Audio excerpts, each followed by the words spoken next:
నీళ్ళు వచ్చేస్తాయి.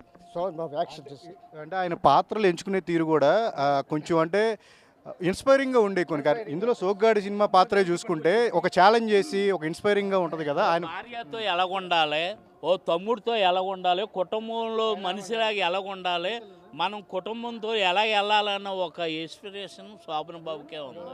ఏమంటే శోభన్ బాబులాగా మేము ఉండాలి, శోభన్ బాబులాగా జీవించాలి అని ప్రతి మనిషికి కూడా ఆయన సినిమా చూస్తే ప్రతి మనిషికి కూడా శోభన్ బాబులాగా ఉండాలి, మేము శోభన్ బాబులాగా ఉండాలి, కుటుంబంలోనూ అలాగే ఉండాలి, ఒక భార్యతో ఎలాగ ఉండాలి, ఒక చెల్లెలతో ఎలాగ ఉండాలి, ఒక తమ్ముడితో ఎలాగ ఉండాలి, తండ్రితో ఎలాగ ఉండాలి అన్న ఎక్స్ప్రెషన్ శోభన్ బాబు ఒక్కడికే ఉందండి. ఇంతకుముందు అరవింద స్వామి గారు ఉంటే పెళ్ళికొడుకు అనేవారు, తర్వాత మహేష్ బాబు అనేవారు. ఇన్ని సంవత్సరాలైనా మా సోగ్గాడే పెళ్ళికొడుకు. అసలు కలర్ సినిమాలు స్టార్ట్ అయింది సోమబాబు నుంచి. కలర్ తప్ప ఎంత సీన్ ఆయన స్టార్ట్ చేసినాడు. నేనైతే 72కి వెళ్ళి సోమబాబు అని 75లో ఈ సినిమా చూసాను. ఇంటర్మీడియట్ చదువుతున్నప్పుడు ఈ సినిమా చూశాను.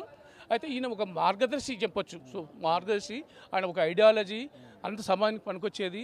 ఒక అన్ని కుటుంబాల్లో అన్ని ఫ్యామిలీస్ కూడా ఈయన ఆదర్శంగా తీసుకునే పాత్రలు చేసిండు. ఆయన ఒక డిసిప్లిన్ అని చెప్పొచ్చు. ఒక రియల్ ఎస్టేట్, ఇప్పుడు రియల్ ఎస్టేట్ గురించి చాలా మాట్లాడుకుంటున్నాం. ఆయన తినకముందే అప్పుడే రియల్ ఎస్టేట్ ఒక మొత్తం ఆయన సంపద అంతా ఒక భూముల పైనే పెట్టిండు ఆయన. అది అందరికి కూడా సహజ, వాళ్ళ నటులందరికీ కూడా సలహా చెప్పిండు.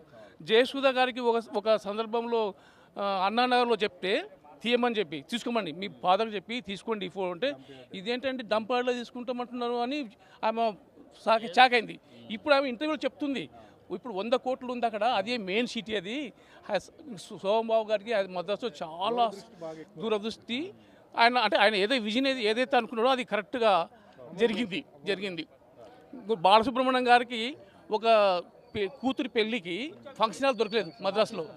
సోమబాబు గారికి వెళ్ళి అడిగాడట, సార్ ఇట్లా ఉంది అంటే, నేను సినిమాలకు దేనికి ఇవ్వనండి అని. సరే మీ కూతురు అంటే మీ కూతురు నా కూతురు లాగానే నేను ఇస్తా, పెళ్లి చేసుకుని చెప్పి ఈయన పొయ్యి అంత డెకరేషన్ చేసి కొడుకుని మనవని ఎత్తుకొని ఆయనకు క్లీన్ చేసి ఇచ్చాడట.